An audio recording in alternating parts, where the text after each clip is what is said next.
Alison gold സൂക്കിൽ ഓഫറുകളുടെ പെരുമഴക്കാലം. AKGSMA ഒരുക്കുന്ന സ്വർണോത്സവം. ആലീസൺ ഗോൾഡ് സൂക്കിൽ നിന്നും പർച്ചേസ് ചെയ്യൂ, നേടൂ 2.25 കിലോ സ്വർണ്ണ സമ്മാനം. 36ാമത് റോഡ് സുരക്ഷാ മാസവുമായി അനുബന്ധിച്ച് മലപ്പുറം RTO എൻഫോഴ്സ്മെന്റ് വിഭാഗം വളാഞ്ചേരിയിൽ ബസ് ജീവനക്കാർക്കും ട്രാൻസ്പോർട്ട് ഡ്രൈവർമാർക്കുമുള്ള റോഡ് സേഫ്റ്റി പരിശീലന ക്യാമ്പ് സംഘടിപ്പിച്ചു. മലപ്പുറം RTO ഷഫീഖ് ക്യാമ്പിന്റെ ഉദ്ഘാടനം നിർവഹിച്ചു.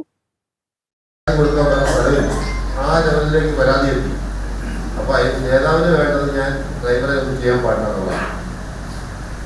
ഒരു ഉദ്യോഗസ്ഥനുള്ളവരെ കൊടുത്തിട്ട് ആ കസേരയിൽ കയറി ഇരുന്നാൽ എന്തെങ്കിലും അത് ചെയ്യേണ്ടി അല്ലെങ്കിൽ ആ കസേരയ്ക്ക് ഇരിക്കാൻ ഞാൻ യോഗ്യതല്ല. അതാണ് എൻ്റെ പോളിസി.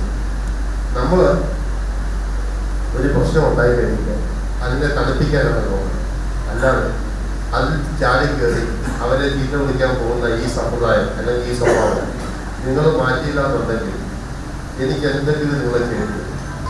കാരണം പബ്ലിക് എന്ന് പറയുന്നത് കിങ്ങാണ്. പബ്ലിക്കാണ് നിങ്ങളുടെ വാഹനത്തിൽ കയറി പോകുന്നത്. അവർ കയറിയാൽ മാത്രമേ നിങ്ങൾക്ക് എന്തെങ്കിലും കിട്ടൂ. ഞാനൊരു ബസ്സിൻ്റെ ഓപ്പറേറ്ററെ വിളിച്ചിട്ട് ഡ്രൈവറെ ഹാജരാക്കാൻ പറയുമ്പോൾ അതെൻ്റെ തൊഴിലിൻ്റെ ഭാഗമായിട്ട് ഞാൻ ചെയ്യുന്നതാണ്. എനിക്കത് ചെയ്തേ വരും. അപ്പോൾ അതുകൊണ്ട് എനിക്ക് നിങ്ങളെ ശിക്ഷിക്കേണ്ടി വന്നു കഴിഞ്ഞാൽ മുഖം നോക്കാതെ ഞാൻ ശിക്ഷിക്കും. കാരണം അത് ശിക്ഷിച്ചില്ലെങ്കിൽ ഞാൻ RTO പോലെ അവിടെ ഇരുന്നിട്ട് കാര്യമില്ല.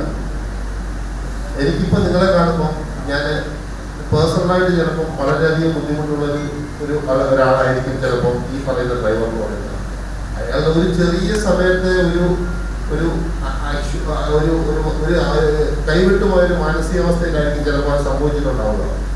പക്ഷെ അത് പബ്ലിക്കിൻ്റെ അടുത്തേക്ക് വരുന്ന സമയത്ത് ഈ സോഷ്യൽ മീഡിയയും അതുപോലെ തന്നെ ഈ സ്ത്രീകളുടെ ഈ ഏറ്റവും വലിയ അവരുടെ അവസ്ഥയുണ്ടല്ലോ, ഇപ്പം അവർക്ക് വേണ്ടി വാദിക്കുന്നതും അവരുടെ സമൂഹത്തിൽ അവർക്കും തുല്യ അവകാശമുണ്ടെന്നുള്ള വസ്തുത ശരിയാണെന്നുള്ളത് ജനം മനസ്സിലാക്കിക്കൊണ്ടിരിക്കുന്ന സന്ദർഭത്തിൽ നിങ്ങൾ പഴയ പോലുള്ള സ്വഭാവം നടന്നാൽ ഇനി പാടാണ്. മോട്ടോർ വെഹിക്കിൾ ഇൻസ്പെക്ടർമാരായ പ്രമോദ് ശങ്കർ, അബ്ദുൽ കരീം ചാലിൽ എന്നിവർ ക്ലാസ് എടുത്തു. ഇൻസ്പെക്ടർമാരായ സൈദലിക്കുട്ടി, പ്രേംകുമാർ, ബസ്സുടമ ഭാരവാഹികളായ റോയൽ അഷ്റഫ്, AM താഹിർ, ഹനീഫ, സമദ്, നാസർ, സജീഷ്, ഷെരീഫ് എന്നിവർ പരിപാടികൾക്ക് നേതൃത്വം നൽകി. റോഡ് സുരക്ഷയോടനുബന്ധിച്ച ലഘുലേഖയും വിതരണം ചെയ്തു. News bureau, Malappuram. Nandini outlet ഇനി വണ്ടൂരിലും. പാലിന്റെ നന്മയും ആരോഗ്യ സുരക്ഷയും കോർത്തിണക്കിയ കർണാടക മിൽക്ക് ഫെഡറേഷന്റെ പാലുൽപ്പന്നങ്ങൾ തുടങ്ങി 50-ൽ പരം വ്യത്യസ്ത ദോശകളുടെ രുചി വൈവിധ്യങ്ങളുമായി നന്ദിനി കഫേ.